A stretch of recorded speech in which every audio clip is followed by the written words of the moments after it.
Queridos amigos, nuevamente nos encontramos al inicio de este año 2021, deseándoles mucha paz, aquí junto a la Basílica de San Francisco en Asís. Ojalá que esos deseos de paz que transmitía el santo pues lleguen a nuestros corazones en este iniciado año. Asís es una ciudad medieval que se conserva tal cual casi desde el tiempo de San Francisco. Y si recuerdan, hace unos meses Cristina Hinojés nos hablaba de las beguinas. Se quedaron muchas cosas en el tintero, por eso al inicio de año retomamos este interesante tema de estas mujeres tan especiales. Y aprovechando que estamos en Asís, en esta región de la Umbría, se dieron cita dos movimientos muy significativos de la Edad Media, los valdenses y también los franciscanos. En nuestro programa de hoy veremos la relación entre las beguinas y otros movimientos.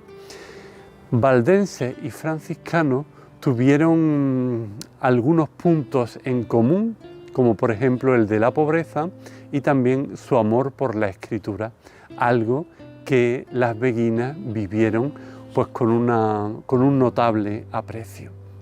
En esta ciudad de Asís podemos también imaginarnos un poco el entorno medieval en el que se desarrolló la vida de las beguinas, sino aquí precisamente en Asís, aunque nunca se sabe por qué las beguinas siempre nos sorprenden, sí en un entorno muy similar y parecido del norte de Europa. Pues vamos ya con Cristina Hinojés a seguir ampliando el horizonte con las beguinas, a ampliar nuevos conocimientos. Pues iniciamos este 2021 con la compañía de nuestra querida Cristina Hinojés, a la que le damos la bienvenida al programa y también al año. Pues gracias, Fernando. Hola a todos, feliz año a todos. Esperemos que este 2021 sea un poquito menos malo que el 20 y eso ya será un gran avance. Pues sí, lo deseamos de corazón para todos nuestros amigos y por supuesto para ti también, Cristina. Gracias. Si se acuerdan, los seguidores de nuestro programa, hace unos meses comenzamos hablando de las beguinas. Y bueno, este ha sido un tema, el de las beguinas, que ha tenido yo creo que mucha repercusión en las redes sociales. Ha habido muchos intercambios de pareceres, diálogos, muchas personas que han tenido interés en seguir investigando, otros que decían que no sabían muy bien de qué iba el tema pero que era interesante. Total, Cristina, yo creo que un poco se ha cumplido lo que pretendíamos, hablar de las beguinas. Sí, hablar de las beguinas, darlas a conocer un poquito más porque son muy poco conocidas y sobre todo crear esa curiosidad respecto a unas mujeres medievales que siguen siendo muy actuales, aunque sean muy desconocidas.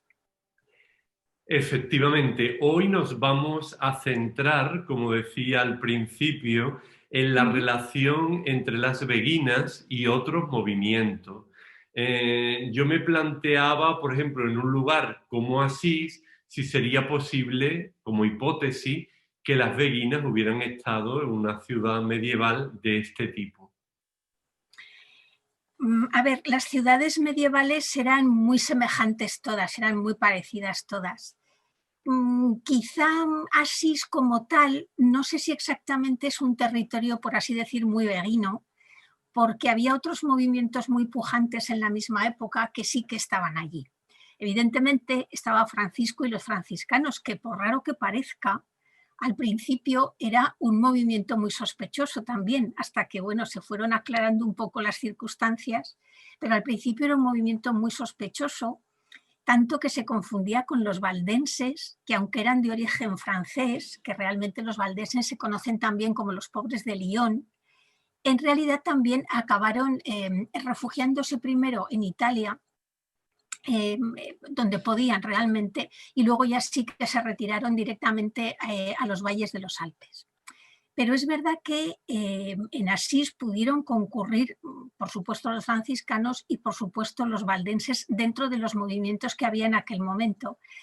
Beguinas como tal, pues hombre, teniendo en cuenta lo rápidamente que se extendió el movimiento y teniendo en cuenta la capacidad de estas mujeres para adaptarse a los diferentes lugares donde se establecían, pues probablemente hubiera algún grupito de beguinas.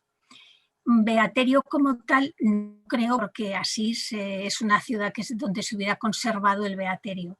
No creo que hubiera un beaterio, probablemente serían casas donde vivirían 2 o 3 beguinas, como vimos en el programa anterior. Que hayan dejado mucha huella, claro, es difícil, porque el movimiento de los pobres de Lyon o los propios franciscanos tenían muchísima fuerza en ese momento, y quizá al no haber un beaterio, la huella de las beguinas ahí no sea tan evidente como puede ser en otras ciudades medievales. Pero pensar que radicalmente no hubo, yo no me atrevería precisamente por esa capacidad que tenían estas mujeres de adaptarse a vivir en diferentes lugares y sobre todo por la rapidez con la que se extendió el movimiento. Hay un elemento que está muy unido a estos diferentes movimientos, que es la valoración, el estudio de la Biblia, la formación bíblica, tanto en las beguinas como en los franciscanos y en los valdenses. Sí. ¿Podrías recordarnos, por ejemplo? Es que eso era esencial, era algo común, digamos, a todos los movimientos. Lo que pasa es que especialmente, digamos, se resaltó en los valdenses y en los franciscanos. Recordemos que Francisco de Asís le pide al futuro San Antonio de Padua que forme a sus frailes en el estudio de la Sagrada Escritura, ¿no? Entonces, tenemos esa imagen del famoso sermón de las esteras, de allí de San Antonio y demás, pero aparte de eso me refiero, Francisco le pidió que los formara muy bien, porque tenían que predicar y por lo tanto tenían que conocer muy bien la Sagrada Escritura. Los valdenses, como todos los movimientos prerreformadores, daban muchísima importancia al estudio y al conocimiento de la Biblia. Por eso eran también, estaban muy a favor de que la Biblia se pudiera traducir a los idiomas que empezaban a nacer, para que todo el mundo la pudiera entender. Y también le dieron muchísima importancia a ese conocimiento de la Biblia, y sobre todo porque los valdenses no tenían inconveniente en que los laicos predicasen, incluidas las mujeres. Por lo tanto, el estudio de la Biblia era algo que como que se extendió en el movimiento a todos los niveles. Y las beguinas ya sabemos que no solamente conocían la Biblia, sino que la tradujeron, si no entera, muchísimos libros los llegaron a traducir, porque tenía el mismo interés que los valdenses, que se pudiera conocer, y puesto que ellas además también predicaban, sobre todo en los beaterios. Entonces, ese punto común del conocimiento de la Biblia une a los valdenses, a los franciscanos y a las beguinas, y en realidad a todos los movimientos prerreformadores que surgieron en ese periodo de la Edad Media. Es un punto de anclaje, curiosamente, entre los tres. Seguramente a alguna de las personas que nos esté viendo le habrá picado la curiosidad en torno a ese sermón de las esteras de San Antonio de Padua, tan querido, por otro lado, aquí en Italia, bueno, en Italia y en el mundo. ¿Podrías decirnos algo más de ese sermón de las esteras? Es que el sermón de las esteras es algo que fíjate, yo más que contar diría que cada uno lo descubriera, porque hay bastante información en internet. Quiero decir, tampoco hace falta ser aquí un experto en nada para poderlo entender y para poder buscar algo. Pero es que en internet es muy curioso, porque vienen muchísimos aspectos de ese sermón. Pero, a ver, para hacernos una idea, imaginemos un espacio abierto inmensísimamente grande, con miles de franciscanos sentados en las esteras y San Antonio enseñándoles y explicándoles cuestiones de la Biblia. Es una escena que no por bucólica deja de tener importancia, pero yo sí que animaría a que, solo lo de animar a que cada uno lo descubra no es por no contarlo, es porque a mí por lo menos me pasó, cuando me adentré un poco en el famoso sermón de las esteras, descubrí aspectos que a lo mejor si me hubiera contado una persona a mí me hubieran pasado desapercibidos. Entonces, como hay bastante información en internet al respecto, y es buena, es de la información que se puede recomendar porque está bien hecha, yo diría que entrasen, que quien nos esté viendo en este momento, que entrase y descubriera qué es el famoso Sermón de las Esteras, porque verá aspectos que si yo cuento aquí algo, alguna cosa luego se le escapará. Y es muy interesante y es muy curioso para que cada uno lo descubra. Pues ya saben, amigos, nos vamos a Google y buscamos el Sermón de las De Esteras. las Esteras. Pues Sí. siguiendo con nuestra conversación y con este contexto de la Baja Edad Media, la relación entre movimientos, ¿por qué crees, Cristina, que hay una mayor ubicación de las beguinas en las urbes, en las ciudades, y no tanto en el ámbito rural?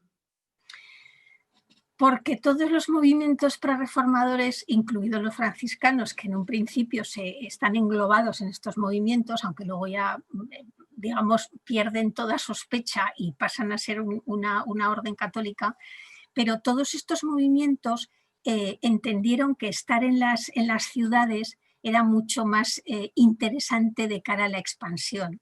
Porque claro, los monasterios, las abadías, estaban normalmente alejados de los centros urbanos, estaban en mitad del campo, vamos a decir. Y claro, era muy difícil que algo que no tenía la estructura de una orden religiosa que podía crecer por distintos aspectos, creciera si estaba en un sitio aislado. Entonces se establecen en ciudades más o menos grandes, tampoco buscan grandes urbes, sino en ciudades sobre todo que tengan mucho movimiento, a ser posible comercial, porque eso les interesaba mucho, porque eso implicaba que había mucho movimiento de personas que entraban y salían. Entonces se establecen mayoritariamente todos estos movimientos en ciudades que les permiten expandirse, dar a conocer su movimiento sin tener que hacer grandes desplazamientos ellos en un principio. Aunque luego, evidentemente, cuando el movimiento fuese cual fuese, se iba dando a conocer, pues bueno, a lo mejor había pequeños núcleos que salían para instalarse en otra ciudad, pero iban a otra ciudad, no se instalaban en el campo. Era una cuestión de estrategia, digamos, ¿no? Porque hemos de reconocer que todos estos movimientos tenían una vocación católica en el sentido de universal, y porque realmente ellos no querían tener ningún tipo de ruptura ni de fricción con la Iglesia. Lo que pasa es que, bueno, fue muy complicado, pues porque en aquellos momentos, en fin, se hilaba muy fino, por decirlo de alguna manera, ¿no? Pero bueno, lo intentaron cuestiones que curiosamente hoy nos planteamos también y seguimos de alguna manera en la línea de esos movimientos, ¿no? Pues queremos pequeñas comunidades donde la palabra sea el centro y el eje, expandir esa palabra. Entonces, digamos que lo que es, vamos a decir, lo nuclear de esos movimientos medievales sigue hoy en vigor y lo seguimos teniendo, por así decir, en nuestro ADN, ¿no? En nuestro ADN religioso. Y bueno, y ellos funcionaban así y nosotros funcionamos de igual manera prácticamente. Hemos hablado del valor de la escritura en estos movimientos y hay otro elemento común que es la pobreza, el amor a la pobreza como estilo de vida. ¿Podría hacernos una relación entre estos diferentes grupos y Sí, las beguinas? sí, era también un punto en común, pero ya con, digamos, con matizaciones, ¿no? Quizá el problema mayor que tuvieron, por ejemplo, los franciscanos respecto al resto de los grupos o de los movimientos medievales fue la extrema pobreza con la que pretendía Francisco de Asís que viviera la orden. Y de hecho es también uno de los grandes problemas que va a tener Clara para que aprueben la regla de las clarisas, ¿no? Que recordemos que Clara de Asís a día de hoy es la única mujer que ha redactado una regla y a la única que se la han aceptado, porque el resto, aunque sean congregaciones religiosas, las reglas están redactadas por varones. Luego, en ese aspecto, Clara es una pionera que a día de hoy sigue siendo la única. Entonces, franciscanos y clarisas, el problema que tenían es que eran extremadamente exigentes con la pobreza. Y claro, eso creaba un problema porque en aquel momento la iglesia era una iglesia de corte imperial y claro, era ponerte frente al espejo, ¿no? Predicas una cosa pero estás viviendo otra. Y en concreto franciscanos y clarisas les crearon ese problema. De hecho, aparte de que fueron aceptados los franciscanos cuando juraron tener obediencia a Roma, tener obediencia al Papa, que es lo que sería, y los demás movimientos no, pero también matizaron un pelín la pobreza, porque es que era extrema pobreza, ¿no? Por una parte. El resto de los movimientos también abogaban por una pobreza, pero que diríamos podía quedarse un poco en una extrema austeridad, que no era una pobreza como tal, ¿no? Y las beguinas iban en esa línea. Las beguinas eran muy austeras, súper austeras, tenían lo justo para vivir, lo justo que empleaban para su trabajo, para su mantenimiento personal, mejor dicho. Y luego el resto sí que iba al trabajo, quiero decir, ellas no escatimaban medios en sus escuelas, en sus hospitales, por supuesto, las que podían trabajar, todo el ingreso que se podía generar del trabajo iba en beneficio de los hospitales, de las casas de acogidas de mujeres, de los orfanatos, de las escuelas, pero ellas en su vida eran muy, muy austeras, pero no llegaban al grado de la pobreza que predicaban Francisco o Clara. Y ese matiz es bastante importante a la hora de que, por una parte, se les crearon más problemas a los franciscanos y a las clarisas que a los movimientos en ese aspecto. Luego vinieron otros, pero es curioso cómo muchas veces los acentos se marcan y crean problemas en uno u otro por esos acentos que se marcan en cuestiones diferentes. Claro, y por ejemplo, vemos similitudes muy grandes entre los seguidores de Francisco de Asís y los de Pedro Baldo, entre franciscanos y valdenses, por ejemplo, incluso en la autoría de la famosa oración, Señor, haz de mí un instrumento de tu paz. Exactamente. Es que realmente las similitudes son muchísimas, o sea, pero muchísimas, ¿no? Las diferencias, es más fácil casi enunciar las diferencias. Por ejemplo, esas diferencias de matiz entre la pobreza o el hecho de que los valdenses aceptaban que los laicos predicaran, incluidas las mujeres, y que llegado el caso, llegaran a presidir una celebración, cosa que los franciscanos nunca pensaron. Francisco de Asís nunca pensó en eso, ¿no? Pero eran diferencias de ese matiz.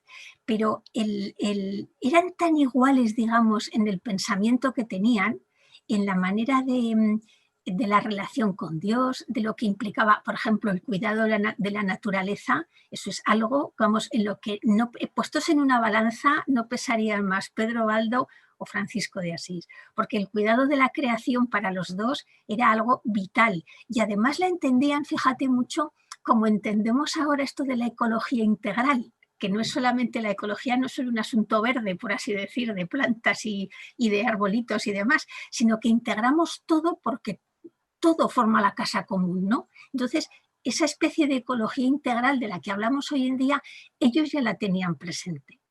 Y tienen elementos tan comunes como que realmente no se sabe la autoría, aparte de que, bueno, sí, se sabe que encima es posterior a ellos, pero los protestantes adjudican la oración a Pedro Baldo y los protestantes se la adjudicamos a Francisco de Asís. Entonces, independientemente de que se compusiera más tarde o lo que fuera, realmente, si lo sabemos aprovechar, estamos ante una oración ecuménica ya que empieza de alguna manera también en esos movimientos prerreformadores que luego van a generar, bueno, van a dar pie a que la reforma coja muchos de sus elementos, ¿no? Pero era tal la sintonía que tenían, pero de tal grado que realmente si pudiéramos tener una máquina del tiempo, irnos a aquella época y ver a un franciscano y a un seguidor de los valdenses vestidos igual, porque claro, si vemos al franciscano con el hábito ya tendría mucha ventaja el franciscano, pero si los viéramos vestidos igual y nos hablaran de su movimiento, de su religiosidad y de su espiritualidad, no encontraríamos una diferencia, no sabríamos distinguirlos porque no tenían tanta diferencia.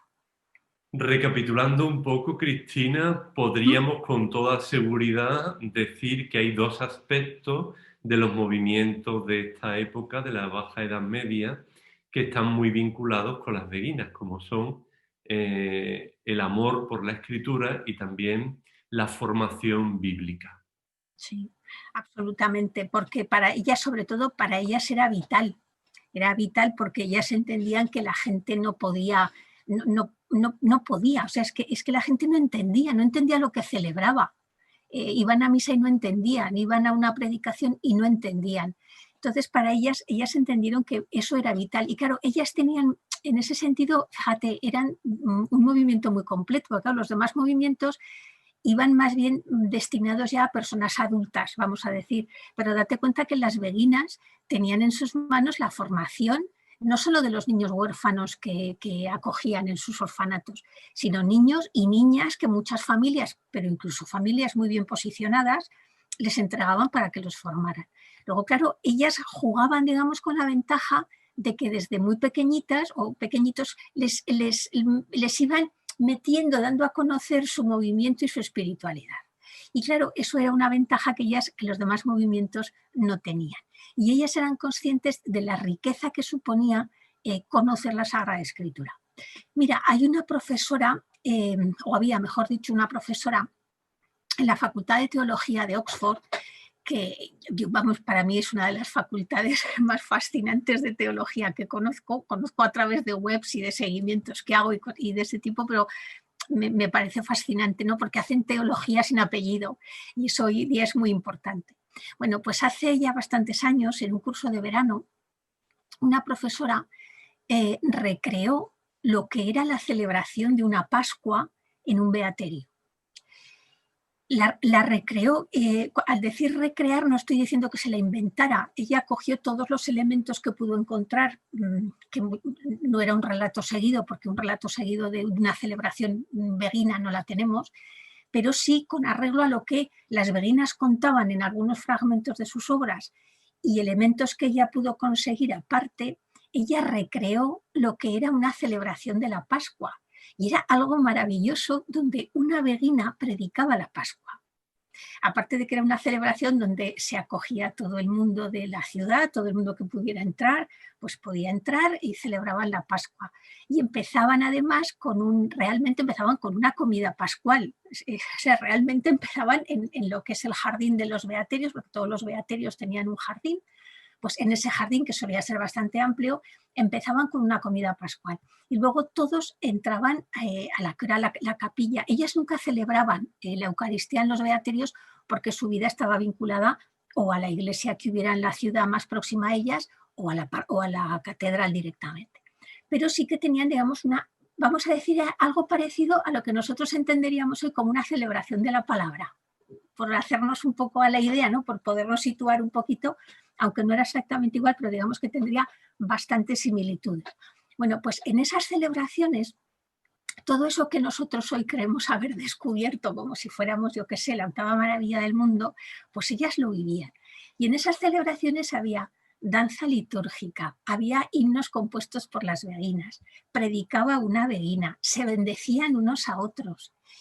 Claro, eso es algo que otros movimientos no nos ha llegado, o digamos que no lo vivían de una manera tan, no sé cómo explicar, tan jovial, por ejemplo, la Pascua, ¿no? Es decir, pero bueno, nos da pie a ver cómo estas mujeres eran capaces de imbuir todo eso en los niños que estaban formando y por lo tanto tienen una influencia mucho más grande de la que a simple vista podemos pensar a través de los textos que hemos podido recuperar de ellas. Aunque claro, hablar de las beguinas siempre hay que decir hasta ahora, porque es que la semana que viene pueden aparecer pergaminos o puede aparecer un libro entero. Entonces, con arreglo a lo que sabemos hasta ahora, pues sabemos que eran unas mujeres que influyeron mucho en esos niños, que fueron muy creativas y que por lo tanto la palabra de Dios era central en su vida para dar a conocer esa riqueza que es la Sagrada Escritura. ¿Y podrías decirnos el nombre de esta teóloga de Oxford? Pues me pillas, me pillas porque en este momento no me acuerdo, pero prometo que cuando el vídeo esté colgado lo buscaré y lo pondré debajo en un comentario. Perdón, es que no pensaba que me iba a hacer esta pregunta. Bueno, esto demuestra que no está preparado nada, ¿eh? Porque si no, no me hubiera pillado. Como hablaremos antes de la edición del vídeo, ya pondré yo Vale, el nombre yo te la pasaré. de la teóloga justo en este momento, ¿vale?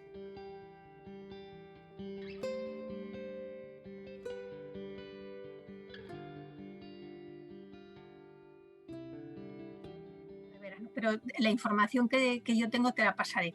pero es que no me esperaba yo esta pregunta, me ha pillado. Qué malos somos los periodistas.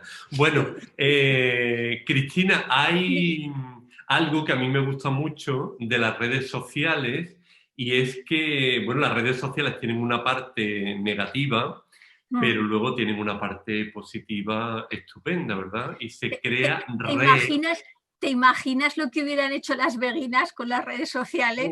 Una revolución. Sí, ¿no? Una revolución total. Sí. Como tú estás revolucionando las redes con tus susurros. Pero bueno, hablando del tema que traíamos ahora, yo creo que en las redes nos vamos encontrando también con muchas personas. Si hay muchas similitudes entre estos movimientos de la Edad Media, también entre nosotros en la actualidad, a través de las redes vamos descubriendo a mucha gente pues que piensa como nosotros, reza como nosotros, comparte de alguna manera y también con otra gente muy diferente, pero que hay una conexión, lo cual es muy positivo. Es verdad. Entonces ahora en este momento del programa vamos a dar entrada a alguien que tiene mucha relación contigo en las redes, bueno, yo creo que después también una relación más personal y que le ha hecho muchísima ilusión participar en este programa de las veguinas. Así que Cristina, sorpréndete y adelante con el vídeo. Hola Fernando, hola Cristina, ¿qué tal? Bueno, pues muchísimas gracias por darme la oportunidad de estar aquí haciendo estas preguntas, pero sobre todo daros las gracias por adentrarnos en el mundo de las veguinas, que me ha parecido súper interesante, y también por darle voz pues, a esos temas que están un poco más olvidados dentro de la Iglesia.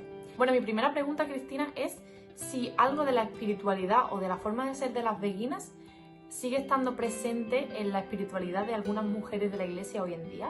Y si no es así, si hay algo que piensas que sería importante, algo concreto, que sería importante recuperar.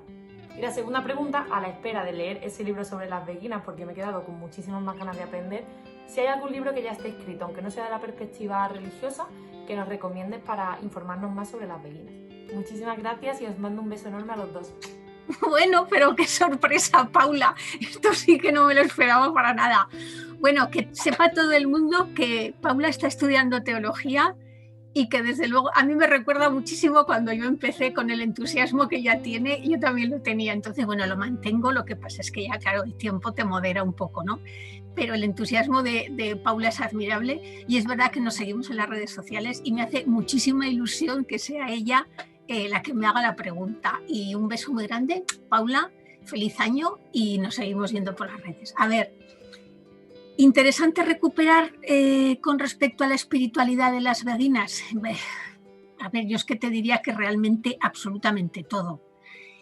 No hay nada descartable porque son actuales. Bueno, es que en realidad no es que sean actuales, es que las veguinas son atemporales, es decir, les pasa como a la música, ¿sabes? La música es atemporal porque la música que te afecta a ti, a tu vida, forma parte de la banda sonora de tu vida y de tu vida en sí, ¿no? Pues las veguinas pasa lo mismo, su espiritualidad, su entrega, su saber unir perfectamente la mística de la unión con Dios, que era una mística nupcial a todas luces, pero sin perder nunca de vista la realidad de tener los pies en el suelo, ese contacto con los pobres, con los enfermos, con los problemas del día a día, porque ya se enfrentaban realmente a los problemas del día a día.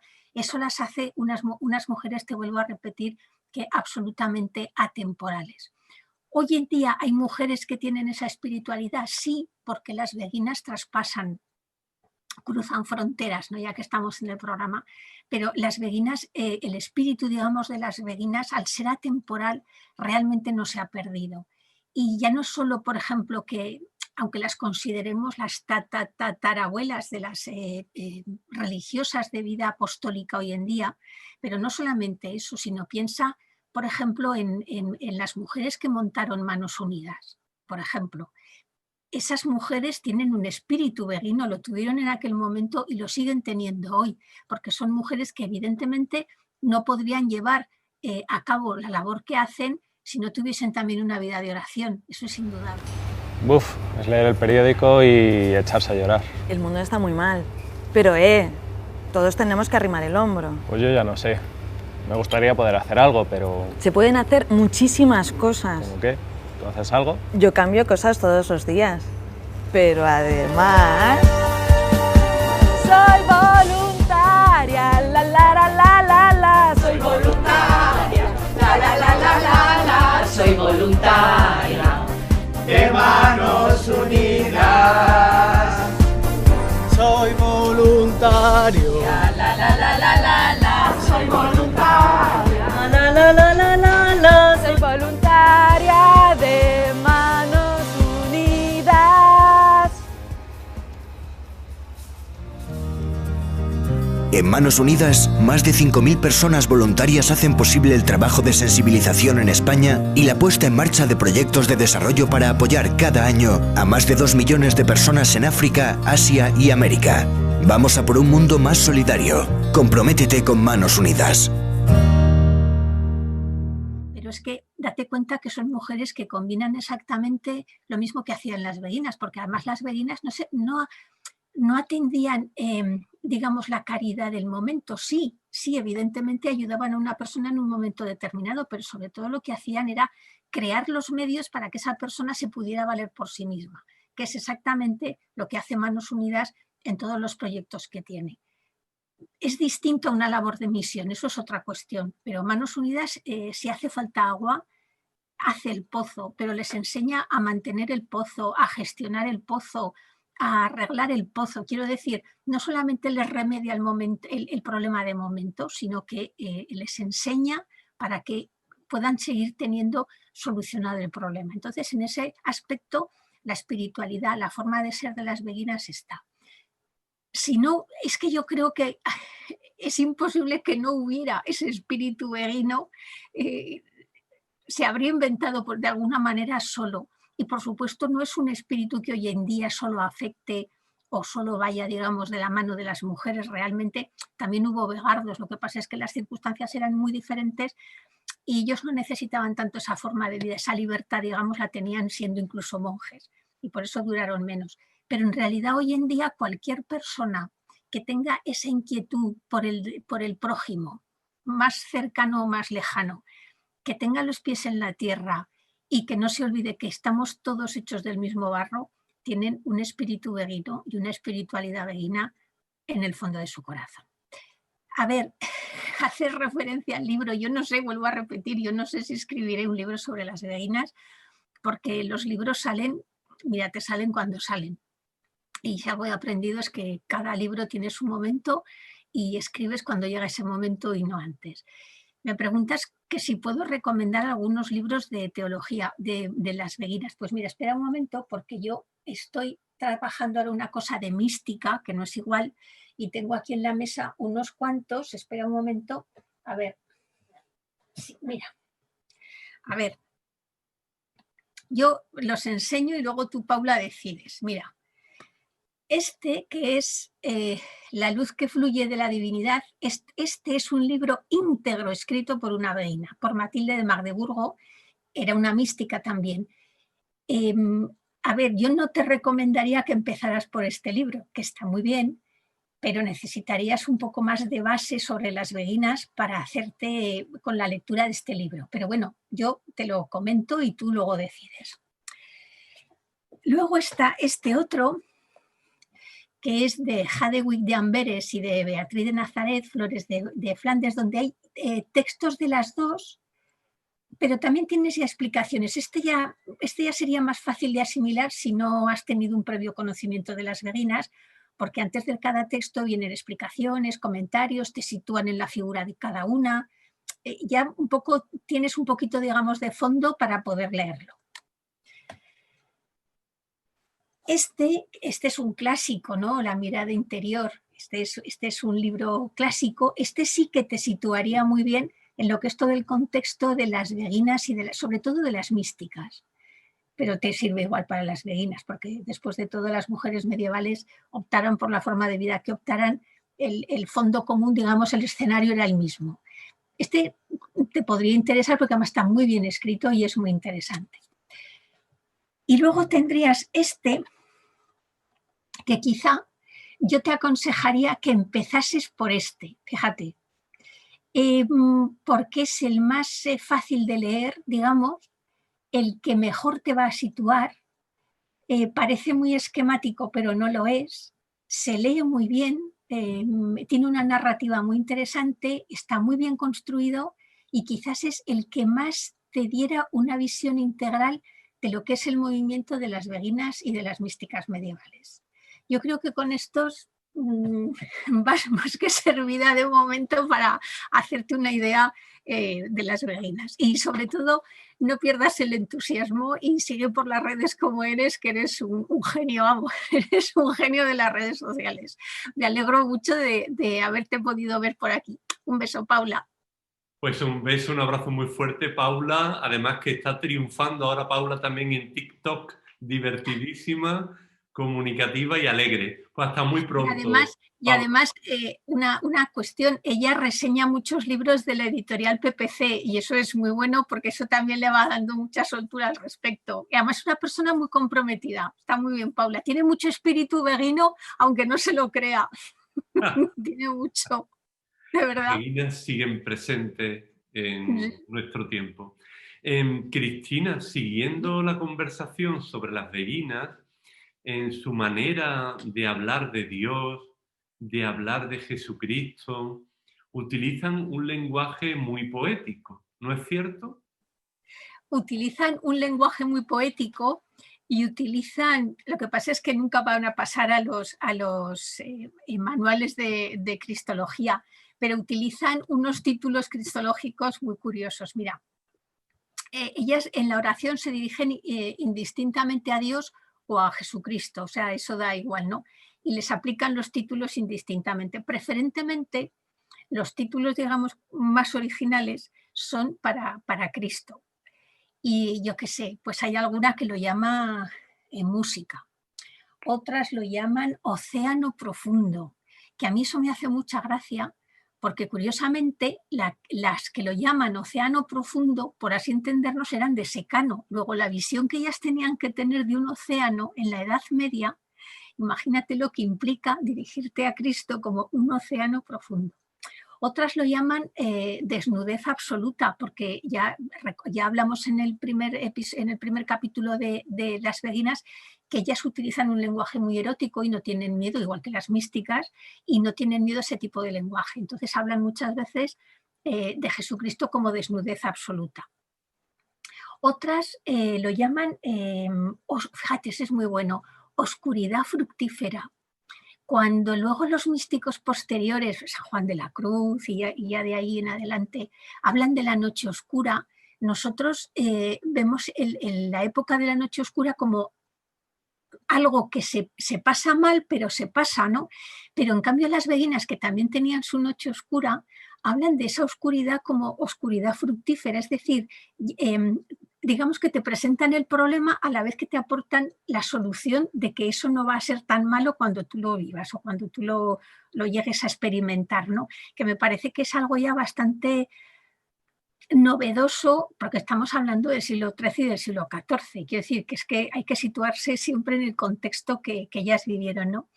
Y bueno, tienen muchos más, artesanos, todo gloria, abismo, pero hay uno que a mí, de verdad, que es que me encanta, es que es tan sugerente.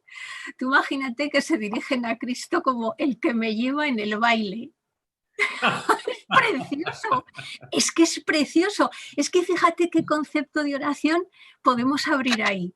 Es decir, el que me lleva en el baile, que es curioso, a ver cómo forma, yo entiendo, a ver, que estos varones que escriben y que han escrito estos tratados de cristología ni por asomos meterían como título cristológico esto, ¿no?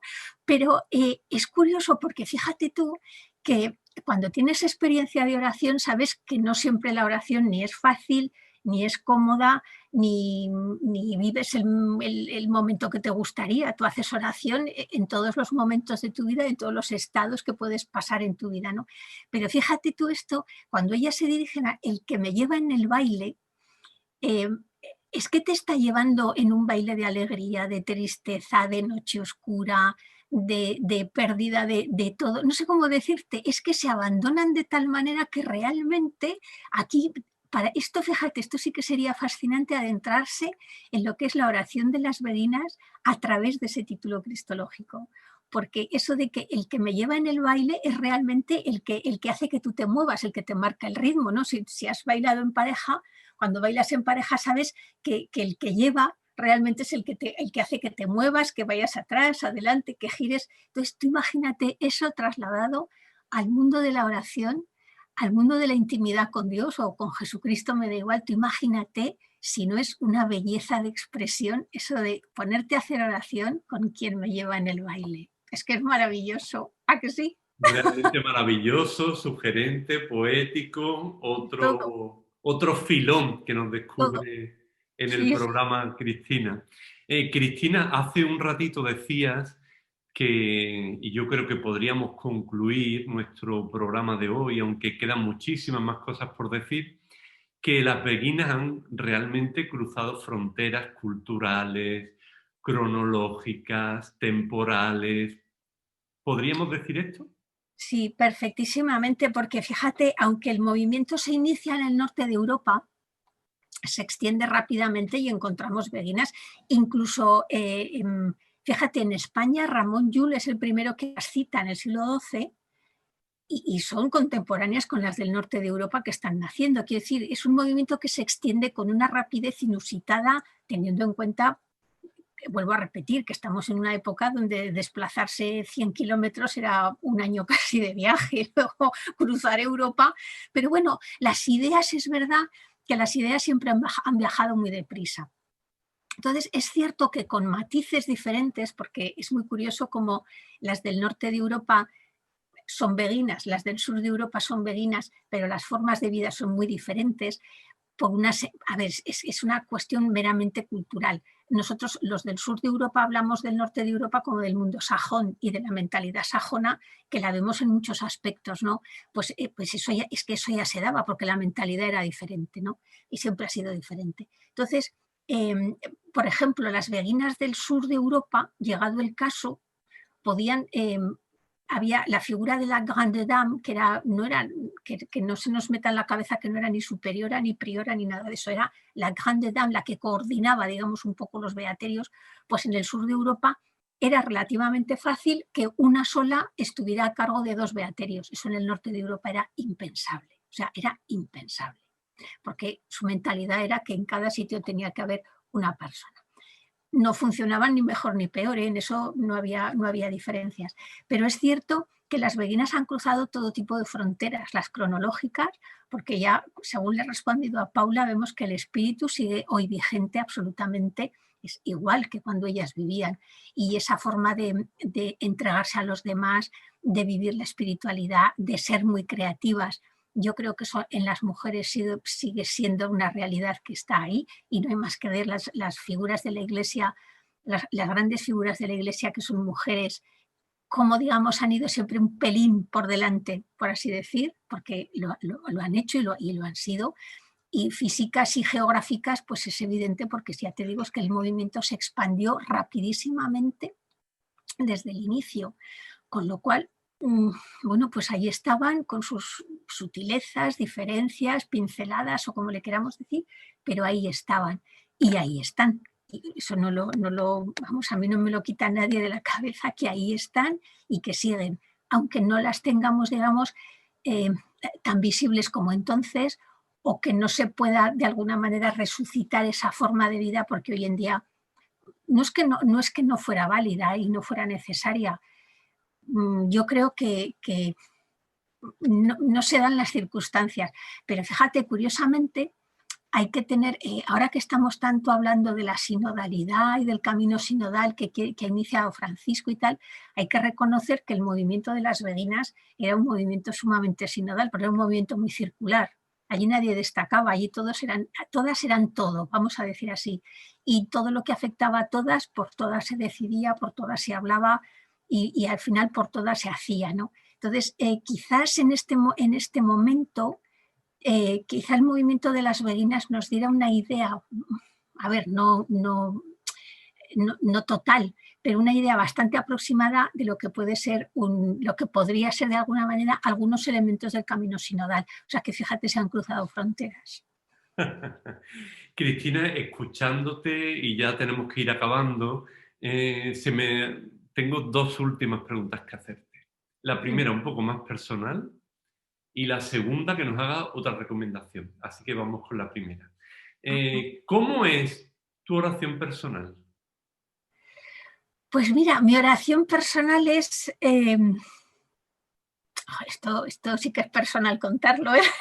Bueno, pero mira, debo decirte que sí realmente tiene mucho que ver con eso de quién me lleva en el baile. Porque sí, y no lo digo porque haya salido el tema, sino porque llega un momento en la vida en el que descubres que lo que tú pretendes hacer y lo que tú pretendes controlar raramente sale bien, incluida la oración. Por lo tanto, en la oración, para mí es, yo digo, aquí estoy, y ahora tú sabrás lo que hay que hacer. Y en ese sentido es en el que me siento muy llevada, muy acompañada, me abandono, digamos de alguna manera, muy dialogante, porque yo, en fin, no sé estar callada, lo siento, pero necesito hablar también en la oración. Pero es una oración sobre todo muy de abandono, aunque hablo también escucho, y sobre todo de dejarme llevar y de no intentar ser yo la que lleve la batuta de la orquesta, ni mucho menos. Y eso, cuando descubrí ese punto, me pareció que era el punto, por lo menos, que me lleva sirviendo desde hace mucho tiempo. Mi oración personal es así. Le recomendabas a Paula Vega ahora mismo algunos libros sobre las beguinas, pero tú te confiesas, además yo que te conozco en este nivel, que eres una lectora voraz. ¿Puedes decirnos qué libros estás leyendo ahora? Pero, a ver,